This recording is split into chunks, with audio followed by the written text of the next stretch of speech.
आइए हम अति महत्वपूर्ण और कड़वी बात करें। जल को जहर बनाकर भारी नरसंहार करने वाले सभी चेहरे अपने आप में उजागर हो चुके हैं। सभी पर रासुका की कार्रवाई होना चाहिए। वो मध्य प्रदेश सरकार हो, मंत्री हो, अफसर हो, नेता हो, कोई भी हो, सब पर कार्रवाई होना जरूरी है। यह एक सार्वजनिक उन्माद का प्रत्यक्ष प्रमाण है। आइए हम इस पर अब चर्चा करते हैं। शुद्ध पेयजल की आपूर्ति पीएचई और नगर निगम का दायित्व, इसमें कोई शंका नहीं है। पानी की गुणवत्ता भी साफ होना चाहिए, ये भी जवाबदारी नगर निगम की है।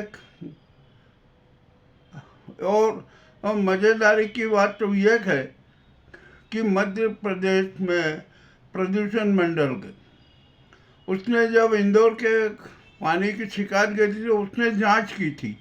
60 सैंपल लिए थे, 60 में से 59 फेल हो गए, एक पास हुआ, तो भी नगर निगम और पीएचई ने कोई कार्रवाई नहीं की। यह सरासर उन्माद का प्रत्यक्ष प्रमाण है। तो क्या प्रदूषण निवारण मंडल झूठ बोल रहा है या नगर निगम के अफसर झूठ बोल रहे हैं? कोई ना कोई तो झूठ है, मगर प्रदूषण बोर्ड ने तो खुलासा कर दिया। अब मामला और अति रोचक हो गया।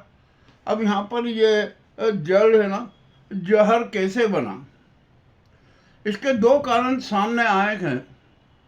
और सबसे बड़ा कारण तो यह आया कि जो जल शोधन के समय केमिकल मिलाया जाता है ना, केमिकल का उपयोग किया जाता है, वो डबल तिबल केमिकल का उपयोग कर लिया, इसके कारण भी जल जहर बना। और दूसरा सबसे बड़ा कारण यह आया था कि जो सीवरेज लाइन डली हुई है ना, वो पेयजल लाइन के ऊपर है, जबकि नियम ये होना चाहिए कि सीवरेज पाइप पेयजल लाइन के नीचे होना चाहिए। तो आखिरकार डीपी में ठेके में खुलासा था कि नहीं, ये भी जांच का विषय है। और हमारे यहाँ तो मध्य प्रदेश में तो ये हालत है कि जितनी भी योजनाओं की डीपीआर बनती है ना, वो विवेकहीन होती है, उसमें अनेक प्रकार के लूप होल्स होते हैं। हम कब से ये बात कह रहे हैं, हम तो बार बार यही बात कह रहे हैं कि जिस योजना की भी डीपीआर बने वो विवेकवादी हो, उसमें जनता की आम राय होना चाहिए।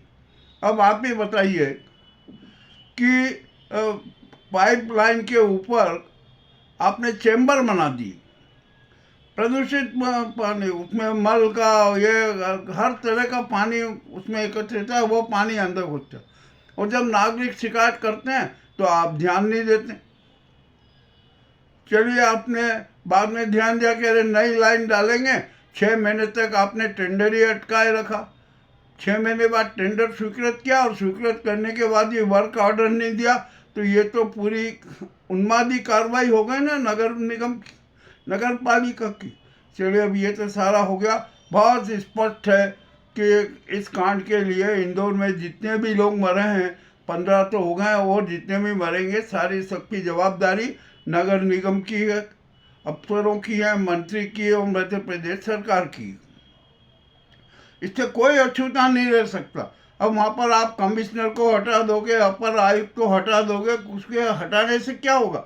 सब पर कार्रवाई होना जरूरी है, उन्माद की कार्रवाई होना जरूरी है, परंतु वो कार्रवाई होगी नहीं, हम जानते हैं नहीं होगी। मध्य प्रदेश सरकार भी कटघरे में है, तो आती है ना, तब कौन कार्रवाई करेगा? छोटे मोटे अफसरों पर कार्रवाई हो जाएगी और इसका सारा मामला ये रफा दफा हो जाएगा। अब मंत्री जी है, मंत्री जी ने तो कल जो भाषण में और अपने उद्बोधन में जो कह लिया ना, वो तो बहुत ही अश्लील बात। ऐसा मंत्री के मुंह से कोई भी ऐसे शब्द शोभा नहीं देता जो उन्होंने दिए, और उनके चिंटू और उनके पक्ष में खड़े हो गए। वाह, बड़ी विचित्र बात है। वो तो एक दबंग पत्रकार थे, उनकी जो मोदी मीडिया के पत्रकार ने जब उस पर आँच आई ना, तो उन्होंने फिर ये मंत्री जी का ये सारा उजागर किया, अन्यथा नहीं उजागर होता। अब जो भी हुआ है ना, मंत्री जी भी संकट में, कैलाश विजयवर्गीय निश्चित संकट में, मध्य प्रदेश सरकार संकट में, नगर निगम के महापौर संकट में, आयुक्त संकट में, और पीएचई के जितने इंजीनियर हैं, सब इंजीनियर हैं, सब संकट में। अब सब पर कठोर से कठोर कार्रवाई होना चाहिए। अब देखते हैं कौन सी कार्रवाई होती है। ये तो मामला बड़ा रोचक हो गया। और अभी जो अस्पतालों में भर्ती है ना, आईसीयू में जितने भर्ती हैं उसमें से कितना स्वस्थ होके निकल जाते हैं और कितने स्वर्गलोक में पहुंच जाते हैं। हम तो ईश्वर से प्रार्थना करते हैं कि जितने भी भर्ती हैं ना, सभी स्वस्थ होके आ जाए। अब कोई मौत का तांडव नहीं हो, यह हमारी प्रार्थना है, सब कुछ है। अब यहाँ पर मध्य प्रदेश सरकार को कठोर से कठोर कदम उठाना पड़ेंगे। यहाँ इस कांड से दिल्ली तक हिली हुई है और इन सरकारों को कोई अंतर नहीं पड़ता है।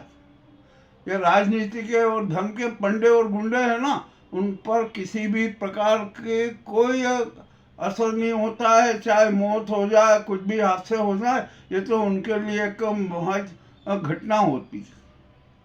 और ठीक है, घटना भी हो गई ना, हम मान लेते हैं घटना हो गई, जो भी हो गया ना, सब हो तो गया। अब इसके लिए दोषी कौन? तो अब तो जनता खुलेआम कह रही है कि इन सब पर रासुका की कार्रवाई होना चाहिए।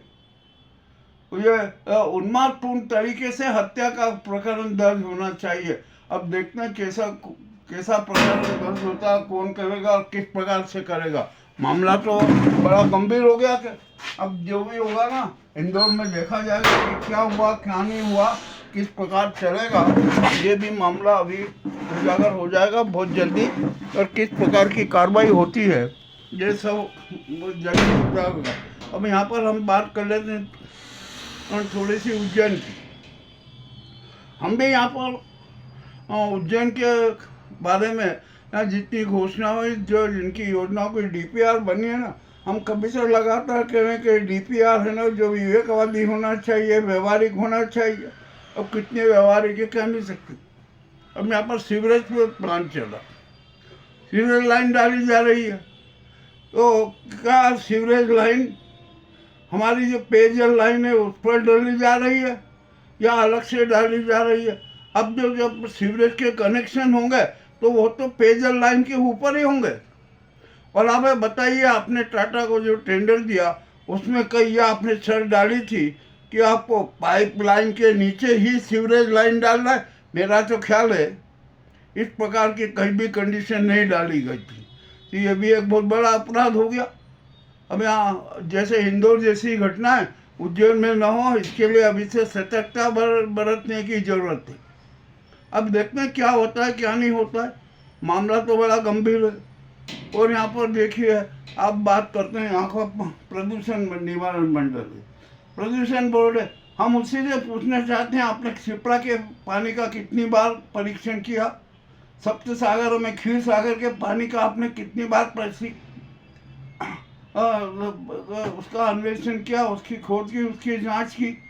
रुद्र सागर की आपने कितनी बार जांच की? उंडासा के जो पानी सप्लाई का सोर्स है वहाँ की कितनी आपने कैसे जांच की? अरे मामला बड़ा विचित्र है।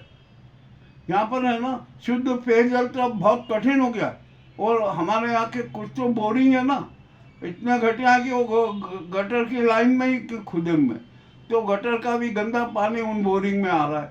आपको पानी के स्वाद से ही पता चल जाएगा कि किस बोरिंग में कौन सी गटर का पानी है। यानी जल को जहर बनाया जा रहा है, पेयजल जल को किसी भी तरीके से जहर बनाया जा रहा है, उन्मादपूर्वक जहर बनाया जा रहा है। मगर कोई कुछ कठोर कदम उठाने को तैयार नहीं। अब ये मामला बड़ा गंभीर हो गया है। अब यदि उज्जैन में भी इंदौर जैसा हादसा हो गया तो क्या हो गया, कौन जवाबदार रहेगा? सब कुछ स्पष्ट है ना, यहाँ पर कुछ नहीं होता है। और आप जो भी जल शोधन संयंत्र है ना, वहाँ पर आप केमिकल का कितना परसेंटेज डालते हो ये भी पता नहीं। कभी कभी क्लोरीन की मात्रा बहुत हो जाती है।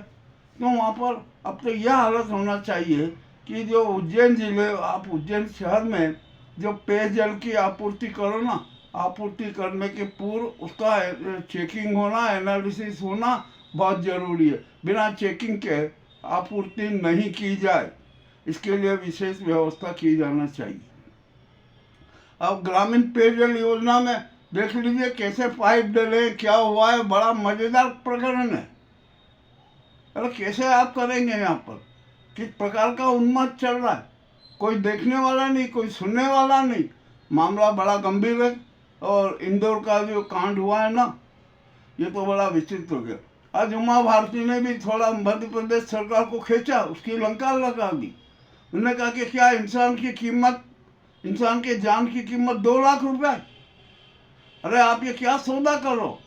मामला तो बड़ा विचित्र हो गया। और हमारे ये जो मोदी जी है ना, जो धर्म गुरु हैं और विश्व गुरु हैं, मानव गुरु हैं, आध्यात्म गुरु हैं, और न जाने काय के गुरु हैं, विष्णु के अवतार भी हैं, नॉन बायोलॉजिकल भी हैं। तो अब वो कौन सा बयान देंगे? वो क्या करेंगे? वो तो सिर्फ यहाँ, तो हमारे यहाँ भारत में ऐसा होता ही है, कोई हादसा हो जाता है, उसमें जो नुकसान होता है ना, उसके लिए संवेदना व्यक्त कर देते हैं। अब जैसे इंदौर के में 15 लोग शांत हो गए, देने रहे, तो श्रद्धांजलि दे देंगे कि हमें दुख है। अरे ये इनको दुख नहीं होता है, ये तो बड़े खुश होते हैं कि चलो कम से कम हमें श्रद्धांजलि देने का एक अवसर तो मिला, जनता के बीच में चर्चित होने का एक अवसर तो मिला। हमने हर बार हर हादसे में यही देखा कर, मगर ये अपनी व्यवस्था सुधारने को तैयार नहीं। ये भी मामला बड़ा उजागर। अब यहाँ पर इस देश में क्या होना चाहिए, ये तो राष्ट्रपति को संज्ञान लेना चाहिए या सुप्रीम कोर्ट को संज्ञान लेना चाहिए। सुप्रीम कोर्ट भी संज्ञान ले और राष्ट्रपति भी संज्ञान ले और कठोर से कठोर कदम उठाए। ये जनता की आवाज़ है, जनता की बात है, जो जनता का सोच है ना, वो हमने सबके सामने प्रस्तुत किया। अब आपको हमारा आज का एपिसोड कैसा लगा हमें अवश्य बताएं। हम तो बिल्कुल सच सबके सामने प्रस्तुत कर देते हैं, क्योंकि हम सत्य के प्रति समर्पित हैं, उसके लिए सर्वस्व बलिदान करने को तैयार हैं। ठीक है ना? अब देखते हैं कल क्या वो आएगा। अभी तो ये आज तक की जो रिपोर्ट है वो हमने प्रस्तुत की। अब कल नए ताजे समाचारों के साथ, नई रिपोर्ट के साथ आपके सामने प्रस्तुत होंगे। बहुत बहुत धन्यवाद।